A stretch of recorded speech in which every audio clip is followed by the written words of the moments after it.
என் உயிர் மூச்சு உள்ள வரல பகவானுக்கு சேவை செய்யணும், பகவானோட ராமகீர்த்தன மண்டபம் அமைக்கணும், பகவானோட காலடியே சரணாகதி அடையணும்னு சொல்லி வேண்டிக்கிட்டு பகவானே கதின்னு சொல்லி பகவான்கிட்ட சரணாகதி அடைஞ்ச பிறகு எங்களுக்கு படிப்படியாக உயர்வு இருக்குது.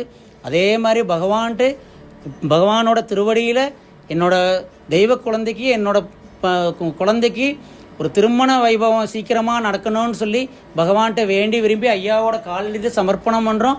அதுவும் பகவான் ஐயாவோட தலைமையிலேயே நடக்கணும்னு நான் வேண்டி ஐயா கிட்ட சரணாகதி அடைகிறேன். பகவானே யோகிராம் சுரத்குமார், யோகிராம் சுரத்குமார், யோகிராம் சுரத்குமார், ஜெய குருராயா.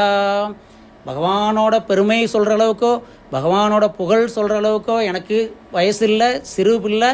அதனால் தெரிஞ்சும் தெரியாமல் அறிஞ்சும் அறியாமல் என்னோடய கோரிக்கையை மட்டுமே வைக்கிற மாதிரி இருந்தாலும் பகவான் ஏற்றுக்கிட்டு எங்களுக்கு நல்லாசி புரிஞ்சு